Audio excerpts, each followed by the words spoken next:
welcome to Zuzu's House of Cats Presents. I'm your host, artist Ellie Trier, although you can call me Zuzu. And on this podcast, I talk to my fellow artists about the magic of the creative process. We'll talk about what they make, and in particular, how they make it, their rituals and workflows, inspirations and disenchantments, ebbs and flows. We'll even take a peek behind the scenes of their businesses to see how they're using their creativity there too, and how they balance the needs of their business with the needs of their art. If you're interested in getting a behind-the-scenes look at what makes artists tick and enjoy conversations about art, creativity, neurodivergence and business, then you're in the right place. Hi everyone, I am so excited to be talking to Victoria J. Fry today. Victoria is a New York City-based painter, educator, curator and podcast host. She's the founder of the Visionary Art Collective, New Visionary Magazine and Warren's Contemporary Gallery. Fry has supported hundreds of artists globally, providing resources and opportunities to help them further their art careers. As part of her mission to increase visibility for emerging artists, Fry partners with renowned curators and gallerists to present both in-person and virtual exhibitions at Warren's Contemporary and beyond, as well as to publish quarterly issues of New Visionary Magazine, a contemporary art publication showcasing artists from around the world. Fry has been a guest speaker for the Women's Caucus for Art in Washington, D.C., Superfine Art Fair in New York City, Photo Trouvé magazine, the Art Queen Society and the Huron River Art Collective. She has curated exhibitions for organisations such as Create Magazine, Arts to Hearts Project and the Artful Collective, and has served as a juror for the Women's United Art Prize. Fry holds a BFA from the School of Visual Arts and an MAT from Maine College of Art and Design. She is also, although she doesn't mention it in her bio, she is also an absolutely fantastic fine artist, specialising in the most beautiful landscapes. I can't wait to introduce you to her, so let's just dive straight in. Hi everyone and welcome back. I'm so happy to welcome Victoria Fry here to the podcast with me today. Victoria, thank you so much for joining me. Oh, thank you so much for having me. I'm really looking forward to our conversation. Brilliant. Why don't you kick us off with giving us a little bit of background about who you are and what you do and how you came to be an artist? Yeah, absolutely. And thank you so much for asking.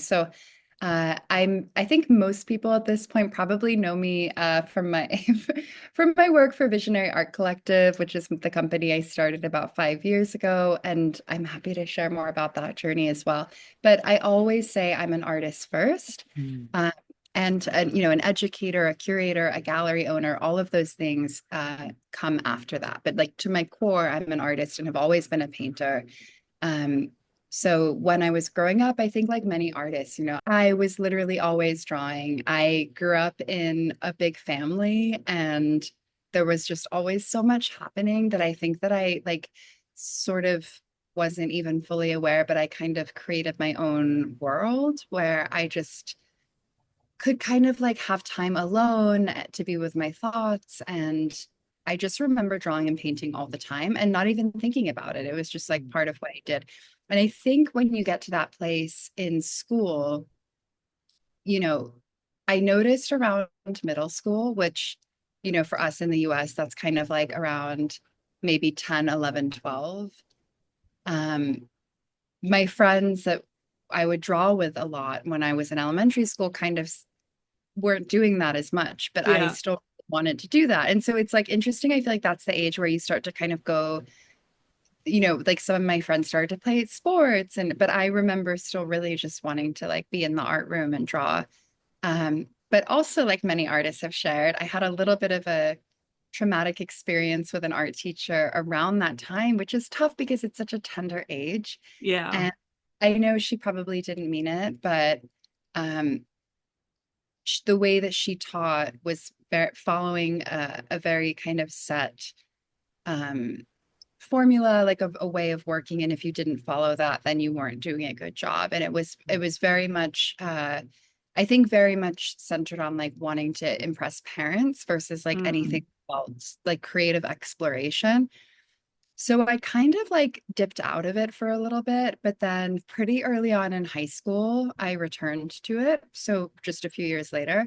And then it got to the point where during my high school years, I was like literally taking every art class possible, and I was doing really well. I remember even my guidance counselor was like, just take as many art classes as you can because you're actually doing the best. Like you're getting the best grades in your art classes. And so if you want to like, we were thinking about college applications, and I just remember stacking my schedule with like every art class I could possibly fit.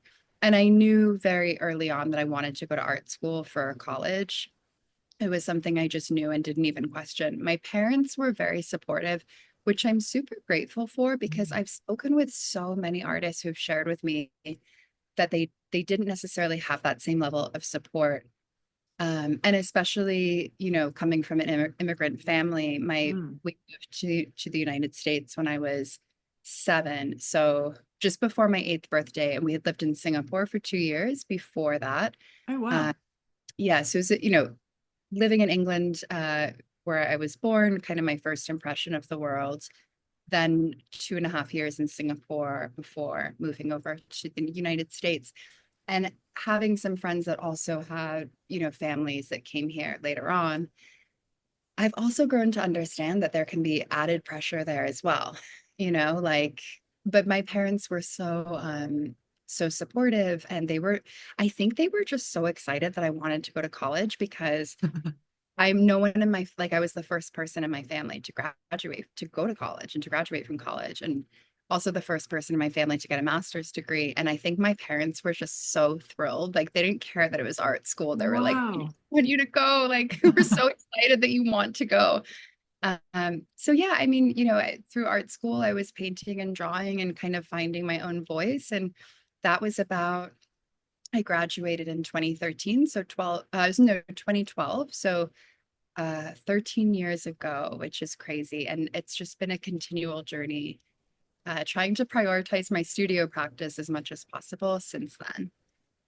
Always a tricky thing, especially when you've got multiple things going on that you have to juggle. Oh yeah, it's I've been talking about this more on my podcast recently. I'm happy to share that experience and any thoughts that might be valuable for Yeah, it. please do. Please do. I mean, it's tough, like you leave art school. When you're in art school, you're in this bubble where you're really young and you kind of think that this is going to be the rest of what the rest of your life is going to look like. And looking back, I see how kind of separated from reality I was. Like it was such a privilege to be able to um, live in that space and just like make art for 4 years. And then I went and got my master's degree, and it was a different kind of experience, but nothing really prepares you for when you graduate. And it's like, okay, now go get a job and figure it out. It's like, oh, wait, I didn't think it was going to go this way. Like, I didn't know this was good. I wasn't prepared for this. I felt actually the year after I graduated from School of Visual Arts in Manhattan, I was actually, looking back, I can see I was in pretty much a depression, and I didn't Mm. really know at the time. But I look back, I even see photos of myself. I barely recognize myself. I think I was so like shocked. I felt like when I graduated, the rug was pulled out from under me. I literally had no idea what my next move was. But my saving grace was that I knew I loved teaching. I knew I did some Mm. internships through college. I did internships at David Swerner, which is a really big gallery here. I did internships that were very much in the art world, in the gallery world, but I Mm. also did internships and volunteer work for organizations where I would work with kids. And I absolutely loved that. So I had like some direction of what I wanted to do, but I felt really, it was just a very jarring experience. And I'm sure so many artists can relate because it's not just the lack of preparation for life beyond school. It's also like a total loss of community. You Yeah. think classmates every day. Engaging in like creative rhetoric is just like part of it's just like a typical Monday. You're like going to class and like chatting about your work with your peers, and then like your professors sharing their suggestions, and then you like it's just like all that for 4 years, and then it's like that completely ends and changes, and it was really really hard for me. But what I found after I graduated, I did struggle to maintain a consistent studio practice. And in fact, I felt that I kind of lost my way Mm. artistically. I got to a point, and it took me a full 4 years when I was pursuing my undergraduate degree to get to a point where I felt confident in my work. But I remember my senior thesis show, I had reached that level. I was so proud. And I was like, finally, I've gotten to this place where I feel confident. It's like a lifelong journey, but I felt that. And that only happened my senior year of college.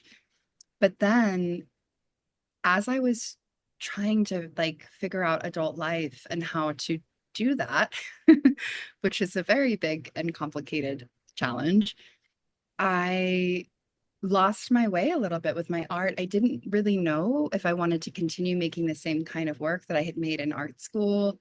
And was Uh, this the work that you're making now, the landscapes and things? Were you still doing something in that vein? I was, but it's starting to come full circle now, which is really interesting Fascinating. because when I was in art school, I was doing a lot of encaustic paintings that were referencing landscapes. So there's always been a connection to landscape. Mm. But then after I graduated, I felt a little bit, I think I was just like, there was a lot of uncertainty. And I didn't, even with my own work, like I started to feel kind of fragile and vulnerable. I was exploring with different things. I would never say that I stopped painting or drawing. I just didn't really know. I didn't have like a clear direction. Um, and it took me years. I would actually say I only started to get back to that place recently, which is crazy. It's like a decade. Wow. Yeah. But in terms of like, I mean, there's a lot that I could share, but what I have found over the past, decade longer than that of working and then building my company and all of these things is your practice goes through seasons. I'm sure you can relate to that too as an artist. Absolutely. Yeah.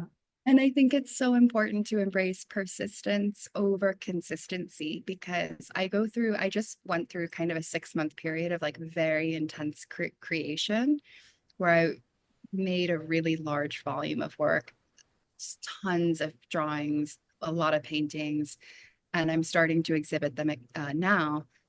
But now I'm kind of in a period over the past month or so where it's slowed down. And I'm like, what's going on? Like, I don't feel the same pull. And I'm like, oh, it just ebbs and flows, like I just need to embrace that. But I think what's so important, and I often share this with artists, is just not losing the connection. It will look different, but like still maintaining some connection to your practice as much as you possibly can. Yeah, I find it works very cyclically. Like there are some periods where I'm just making, and sometimes where I'm more consuming, like I'm gathering inspiration and I'm composting ideas, and there's a lot happening up here and not much happening kind of in the studio, but it's all part of the process. And I've been at this long enough now to know that it always swings back up, and suddenly you're like, all of this stuff in my head has to come out now. Totally. And I think there's like a level of trust there, like Mm. exactly what you're describing when you're in that period where you're just downloading kind of information. I feel like I'm in that period right now. I'm still doing like a sketch every day, just as part Mm. of a promise I made to myself. And some of those daily sketches are literally 2 minute, maybe even 30-second contour line drawings, Yeah. uh, but just to stay active. Uh, but it's trusting, like when I'm in that period where it's not coming as easily, or I'm just like taking a lot of reference photos and kind of journaling and like, yeah, downloading, I think is one of the best ways to describe it. I heard an artist describe it that way a few years ago, and I was like, oh, that really resonates. It's like knowing that, as you said, it's going to swing back up again, but you kind of have to accept and embrace the process. It's not always linear, and it's not always like, oh, I'm making X amount of paintings per month. And I'm like, it's just not really how the creative process works. Maybe for some artists, but not for me. No, no, me either. Yeah, So how do you balance? Because you are, I don't know where you get the energy, but you have a number of different things going on, as well as your kind of creative studio practice. So how do you balance out like your creative needs with your business needs? Do you give yourself grace to be, sometimes more businessy, sometimes more creative? What does it look like for you? Yeah, absolutely. I appreciate this question, and it's definitely one that I tend to get a lot, because I do have a lot of irons in the fire. I'm a really multi-passionate person, and I think what I realized was that I wouldn't necessarily be fulfilled to be in the studio all the time. I am a pretty social person. I'm a triple Libra. Wow, that's Yeah, a lot of air. it's a lot there, and I love talking with people. I love connecting. I need that personally, and like I need to feel that connection. That's like a huge part of what I love about life. And um but also my studio practice is for sure a priority. And what I notice is that if I let it slip, uh I use this analogy a lot. I didn't come up with it, but it was shared with me by Beth Pickens, who is an amazing author. And she said to me sometime last year, if you go a day or a week without making anything, you probably won't feel it. But eventually, it's like the frog in boiling water. Mm. You will start to feel really down. In my case, I start to feel kind of depressed and disconnected from myself. And I don't know what it is. I'm like trying to figure out what it is. And then I'm like, oh, that's what it is.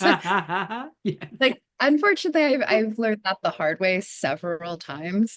Um, so yeah, it's a balancing act. I mean, most days I'm pretty stacked with meetings and sessions and programs, and I all of this happened really organically. I never set out with the idea that I would create an educational platform, which is Visionary Art Collective. It's where I mentor emerging artists and um, teach programs and courses and things like that, and open a gallery in New York City and start a podcast and a magazine. It all just happened one at a time. It was like following curiosity. And it was Mm. kind of like it started with the educational courses, but then coming out of COVID, I was like, I really want to see work in person more. I think every artist felt this way, this like Yeah. yearning. It was like a thirst to see art in person and to connect with artists more. And so I knew I had to open a gallery. And the magazine I had started maybe a year before opening the gallery. And then I wanted to do a podcast because I just felt like that everything was kind of aligned with what I wanted to do, but it was just ended up being a lot of things. What I have found is that it is possible to do all the things. You just have to be very, very mindful of managing your time. Like, I have to be so mindful throughout the day with maximizing every window, also maximizing time for breaks in Mm. between, even a 10-minute reset between sessions, a walk around the block. Um, I have some non-negotiables. I don't work weekends. I stopped working weekends maybe 2 or 3 years ago. And on a very rare occasion, like if I have an event or um, something that's really urgent that I just have to take care of on a Saturday, I will. But otherwise, weekends are for my painting, they're for my studio practice. And I also make a sincere effort not to work past 8 o'clock at night. Mm. So at least then I can have an hour, maybe two, or maybe even just 20 or 30 minutes, depending on my energy levels. But I have some time. I at least have the option to paint or draw or do something creative. Mm. So I've kind of gotten into a rhythm now where um, I have these like windows every week that I know are dedicated to my creative practice, but it doesn't look the same every week. And truly, there are some days, and it's Art Week in New York City right now as we Mm. record this, which means the energy is insanely high. There are so many art events. I'm not surprised I'm getting sick because you're just out all the time. Yeah. You just have to like on days like today or this week.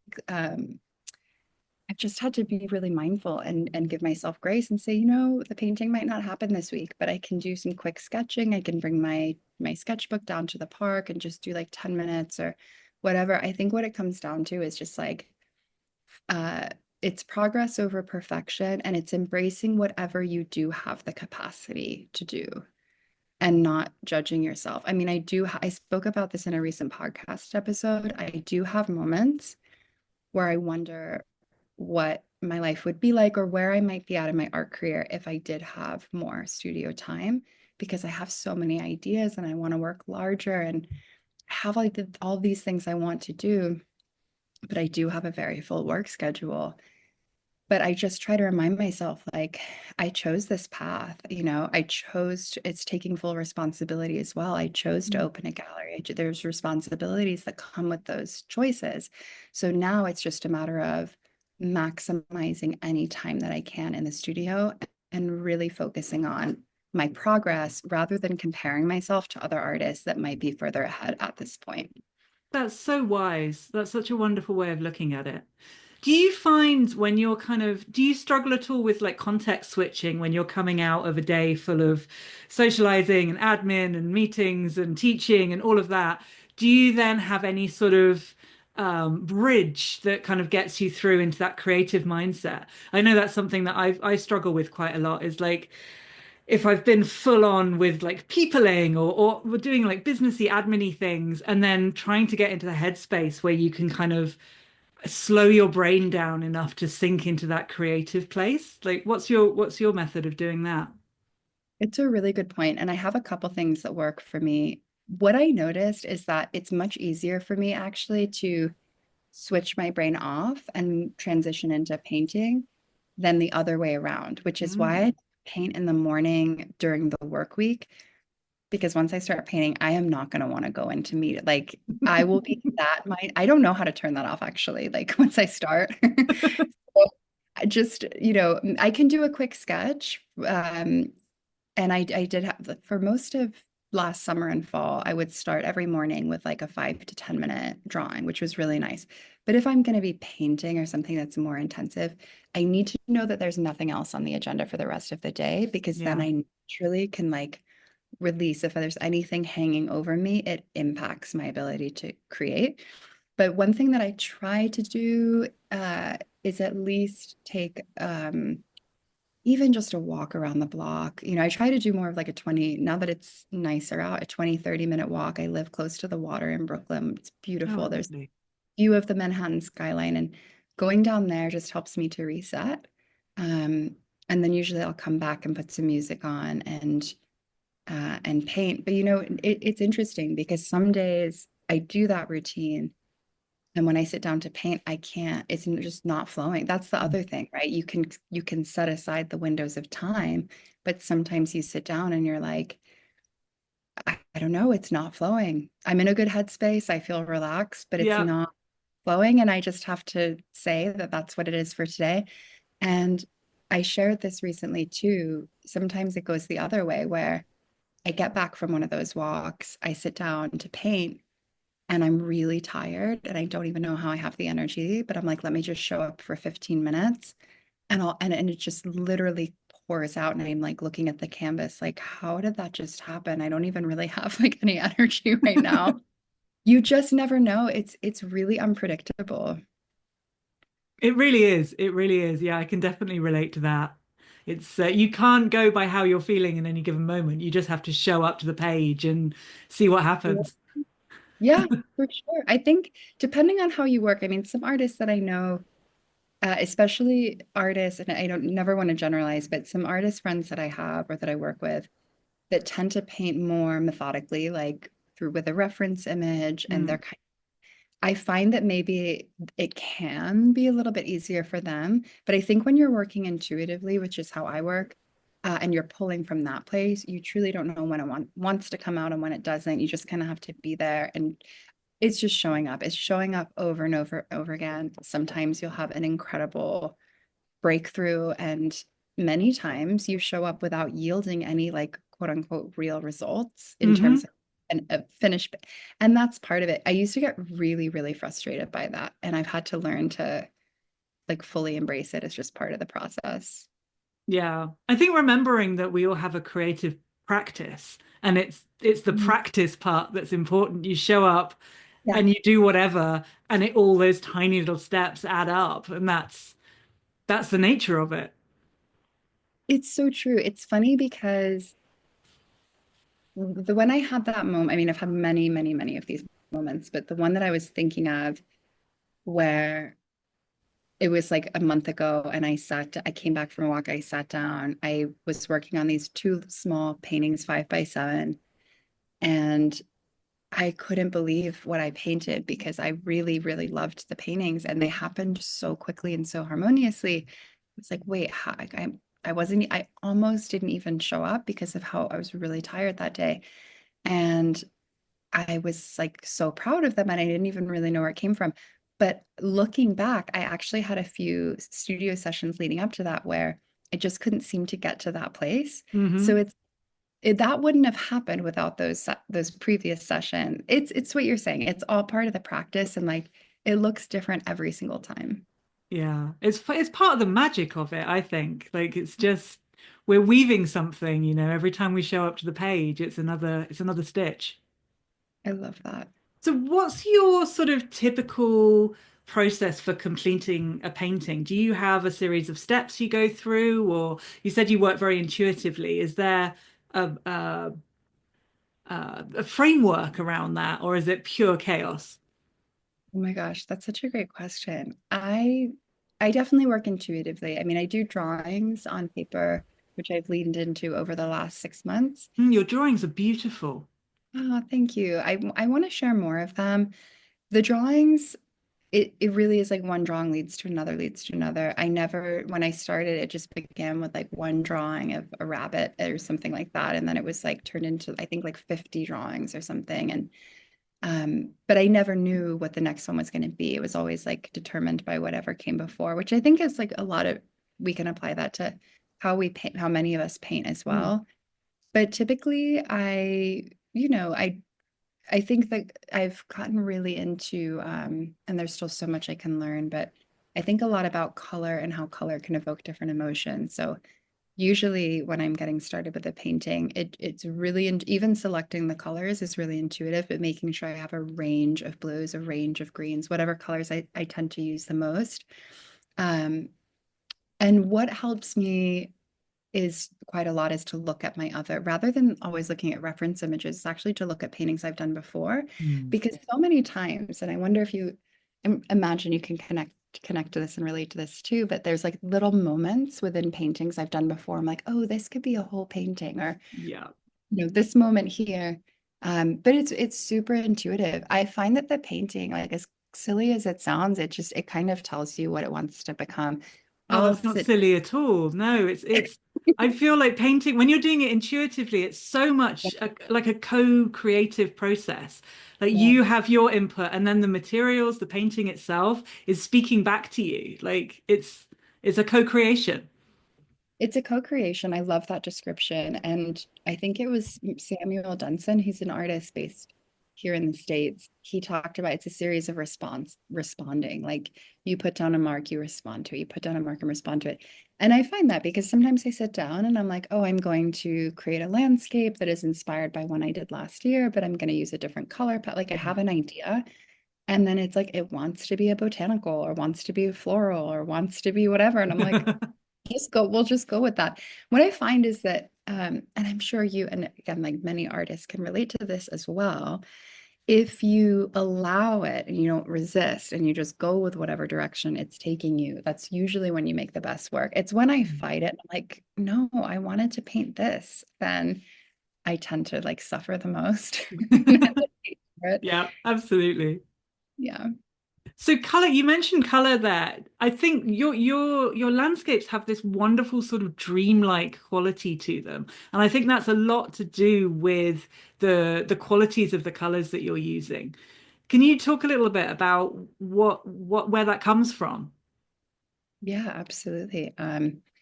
It's interesting because blue is not my favorite color, and but for some reason I'm so drawn to it in painting. I think early on I started to observe what, and I think many artists do this as well, but like I started to notice what paintings I was having like really visceral responses to when I would go to a gallery, go to a museum, what colors were evoking those emotions. I think many of us have had those experiences where we stand in front of a painting and just literally cry or we don't even know where the emotion's coming from. Mm. I found that I could really do that through blue and green, especially because so many of my paintings are rooted in this idea of a longing for something more. There's a lot of a longing in my painting that just kind of comes out. It's like a yearning for, I think when I left, and this relates to the color choices, but when I left England as a child. Like that, growing up in the countryside, that was my first impression of the world. And I think I had this idea for so many years, especially when I was like growing up here in the States, that my life would have been better if I stayed there because it was so beautiful and I was so happy. And I just felt that I was always like romanticizing and kind of yearning for this life that I had as a child that I kind of, not that I mean, I had so many amazing memories and experiences here in the United States. And I'm very grateful that my family moved me here because Mm. I think I have more, I think in a lot of ways I have more opportunities than I would have had if we stayed there. Yeah. But I kind of like realized that over the years I was really longing, even taking England out of it, it wasn't even about so much a place. It was like longing for something that maybe I felt disconnected from or didn't have. I remember feeling a little bit growing up like it's just my family and I in this country. All my grandparents, my cousins, everyone is in England. So growing up here in New York, I remember feeling like a bit envious of my friends who could like go see their grandparents on a weekend or go like I just didn't have that from the age Mm. of 7 onwards. And so I would always kind of look at photos of where I grew up and we literally lived in a cottage. Like in the countryside, it was so beautiful. I still, every time I go back to England, I visit our old house, but it was like an ivy covered, like it was just That was gorgeous. so idyllic. It was so idyllic. It was like out of a storybook. I just remember as a child, like feeling so connected, even at such Mm. a young age, to that kind of landscape and environment. And then it completely changed. We moved to Singapore, which was a metropolitan city. Then we moved to New York, which was very different. It was like my first time being in a forest. I had never Mm. experienced that before, which also I think has impacted some of my work. But it was like this longing, constant longing for something that I felt had been lost. Um, it's interesting because now when I visit England, I think, oh, it's beautiful, but I'm like really happy I live in New York City.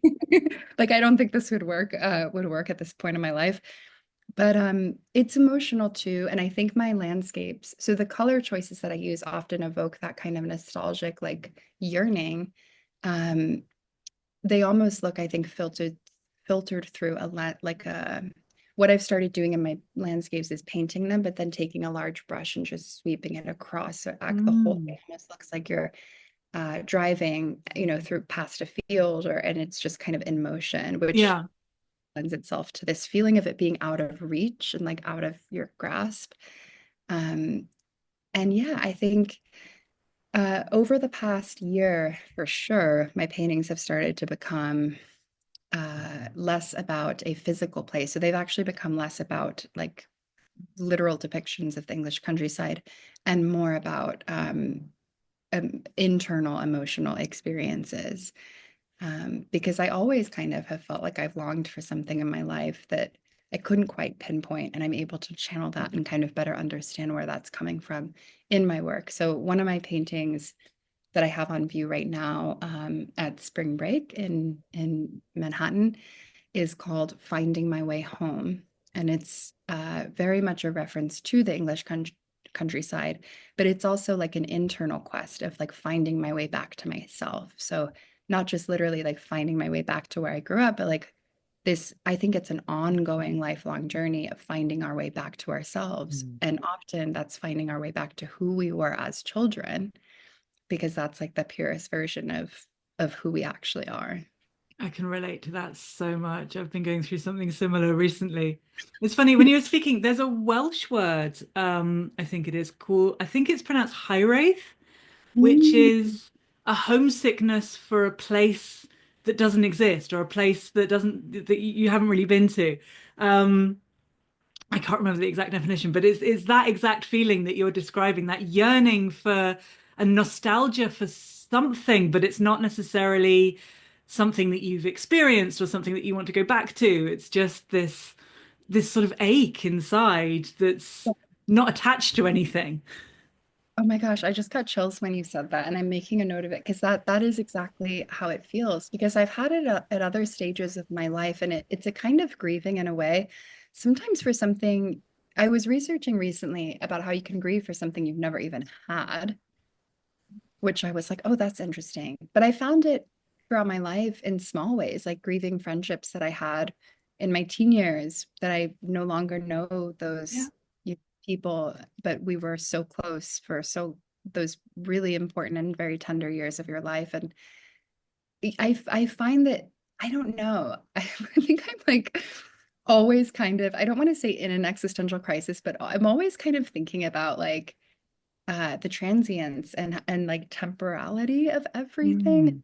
Well, and I have to really turn my brain off sometimes because I am the person that's laying in bed at 2 a.m. thinking about how like just impermanent everything is and how are we not all thinking about this and how are we even like living our daily life? Like that is constantly my brain, but I find that in my painting, I can like these heavy emotions that can feel so heavy and overwhelming. Like I have moments where I'm like, I don't understand how we're just going about our days when this, and this is happening, Hmm. like I have a lot of those moments and days too. I think artists are typically a little bit more sensitive and in tune with these things. And so my art and my painting for me is a place where I can channel these things. And I think that probably is why when I don't do that for a long period of time, I really feel it. Mm. Yeah, I think creating art is a real process of self-knowledge as well. Like we're much more introspective. We have the opportunity to we because we're excavating ourselves so much, even if we're painting, whatever we're painting, just the act of being creative is such an excavation process. And I think we're much more in tune to having these kind of thoughts and to being a bit more existential and thinking more deeply about things because we have to if we're going to, pull it out and translate it for everybody else.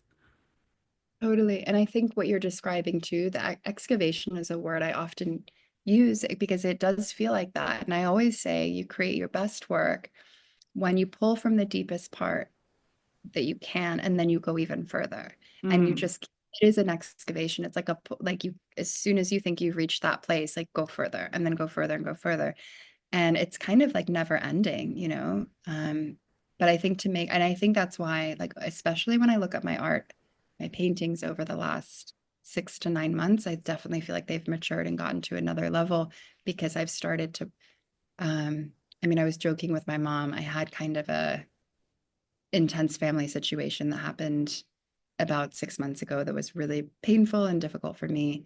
Mm. But I made like my best work after. And so I was like, it's it was really terrible and I don't want to would never want to go through it again, but like it was really good for my art. You know, it kind of like really helped my creative practice. So but you have to find the silver lining because otherwise it can like be so crushing when we go through these hardships. Mm. So if it can, if those kinds of experiences can help you get to a deeper place in your work, then that is the silver lining.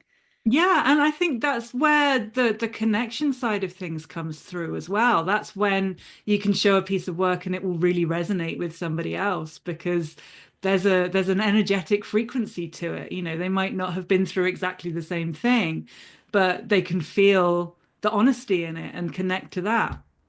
Yeah, 100%. So I'm curious as to, I mean, I know you've talked about this sort of landscape as a sort of emotional metaphor, but why is it the landscapes that hold that for you? I don't know. It's so interesting because I come back to the land over and over and over again. And I spoke about at some point last year how we have to trust what we're drawn to because we don't always know why or fully understand. But like, because I actually thought, and I've shared this previously before, that I thought I was going to be a portrait painter. My entire portfolio applying to college were figure drawings and portraits, like only portraits. Amazing. Yeah, and I was so in love with like painting people but it was capturing their expressions and their mood. And so it's interesting because I Mm. think I'm doing that now in landscape.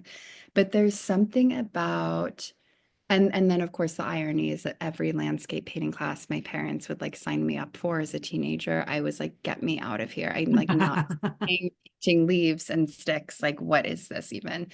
But for some reason, like I could just continue to come back to land over and over and over again. I think for me, it's like the land is a place that can hold these emotions, and all of these questions come up for me, like, can the land reflect back to me the emotions that I'm kind of projecting onto it? And this how would I say it, relationship between internal and external terrain has been a big Hmm. part. So I don't know. I just drawn to it. I feel like anytime I set out to start something new, to paint something different, I come back to it. But I have been recently on a journey to embrace all curiosities related to my practice. So I have been doing a little bit of well, I've been doing much more I do these really colorful marker drawings from life observation that are really just for me, but I try to do one every day or at least most days, because that just connects me to like, I don't know, something different. And I do want to actually get back into portraiture a little bit, just drawing and sketching. And I think, the series of drawings that I did over the last 6 months of rabbits and birds. I'm looking at my wall to see what else I create, trees and rocks and things, and a lot of sunflowers too, which sort of became a metaphor in my work, for relationships. But I'm allowing myself. So this is the other thing I think is when we um, don't hold back. I don't want to like jump around too much, but I watched this video and I cannot remember the artist's name, but it like popped up on Instagram or something back in the fall, and she was like, art is meant to be the thing that sets you free. And I like watched this video and I actually felt a little bit hypocritical because I was like, wait, I feel like I'm so um what is the word, so tightly cohesive in my work Mm. that it is actually limiting me a little bit. So that's when I started like the marker drawings. That's when I started the graphite drawings of different elements connected to the landscape. And that's also when I started branching out into more botanical paintings too, that still carry the same kind of mood and weight as the landscapes, but in a different way. And then I was like, oh, now I'm creating the best work that I've ever created because I've like set myself free in that way. Yeah. Yeah, that's fascinating. And I think there's this interesting dichotomy between being a commercial artist whose work sells and having to think about all of the sort of marketing things that go in. Like you want to have a style that people can recognize. You want to be able to, for a piece to show up and for everyone to say, "Oh, that's a Victoria Fry." But then there's the reason that we become artists in the first place, which is this joy of expression and exploration and curiosity and following all of those threads. And I think particularly in this age of the internet where everything is so curated, we have this real kind of balancing act to be like, well, this is me, but this is me then, and this is me now, and this is where I'm going, and following those through lines without being held back by Yeah. this idea of style or cohesion or what have you. Yeah, we have to. It's something I talk about pretty often, actually, because I do think there's something to be said for finding your voice, but your voice is constantly changing. Mm. So but like developing a style and developing a signature, as you said, something that's recognizable and identifiable when people see it and they can connect you with that work. Uh, but if I always say to artists, and I really try to follow this myself, if it ever starts to feel like you're holding yourself back, then there's like or it's holding you back, that like you become so tightly cohesive, which is what happened to me, that I almost felt like um it sounds so dramatic, but kind of like a prisoner of my own creation, or just like kind of I had created this like thing that now I was like stuck in. Yeah. You have to like paint your way out of it. And that's why I always say to artists, like, have a sketchbook, have some place where you're just exploring, because there's so many times where I'm drawing or sketching something that's actually completely unrelated and it sparks an idea for something in, a landscape or whatever it might be. But also we just have to honor the different we have to honor our curiosity, and we have to honor the different ideas that we have. So typically what I recommend to artists is thinking of your practice as having two branches, and it could certainly have more, it could have multiple. But for me, I think of my practice as having like my professional body of work that I'm like working to be kind of known for, quote unquote, or whatever. And my more experimental work, which would be my marker drawings, my graphite drawings, maybe some portraiture that I might start up a little bit. Just fun. I did a collage the other week at a gallery event. There was like a back room where the artist had painted paper and scraps and glue sticks, and you could just, it was like make your own collage kind of thing. And I'm not kidding, I made this collage and I was like, I think I'm meant to be a collage artist. Like, like I actually was, and I'm not, I really am pretty hard on myself actually when it comes to my own work, but I was so impressed. I took a photo and I was like, and you were supposed to leave it there, but I wanted to take it with me because I was like, I don't know if I can create this again. Like, and I was like, maybe I meant this whole time I was meant to be a collage artist, and maybe this is really my call. You know, it's easy to get swept up in that. But what came out of it was I decided, I still haven't done this yet, but I've decided to like have some collage materials here where if after a day of like a full work day and I just feel like I can't make it over to the canvas to paint something, you know, serious, Yeah. uh, I can just like work on these collages, and who knows, there might be a composition that I'm like, oh, everything is all different branches and parts of our creative practice connect and lend themselves to each other. I love that. I love that so much. Um, this has been an absolute treat. I have enjoyed talking to you so much and hearing all about your work. The final question that I ask everybody is, what advice would you give to anyone who was looking to make their art and their creativity into their full-time gig? Ooh, into a full-time gig. Allow it to happen organically, Mm. because I think that becoming a full-time artist is such a beautiful thing. But with that comes certain pressures that you are now asking and expecting from your creativity. There's nothing wrong with that. I have plenty of friends who are full-time artists and crushing it, loving it. Uh, but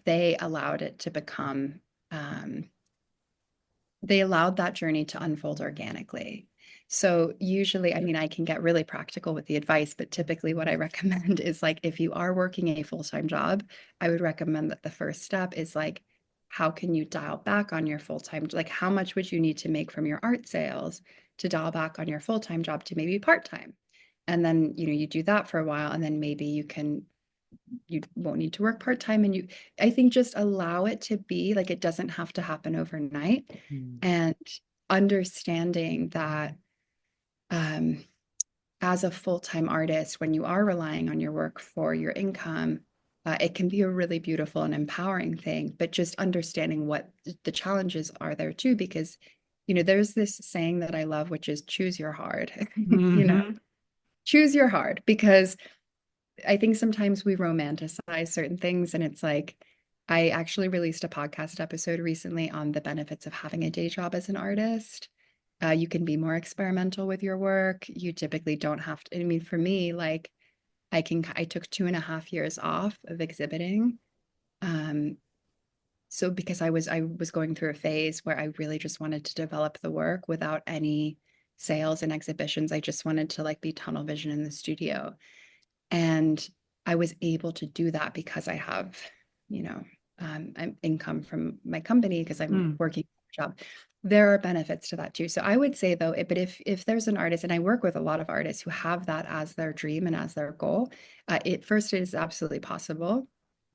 And secondly, um, hold that vision, but also put in like a concrete plan for how you can get there and what it might entail, and just allow it to be an organic process.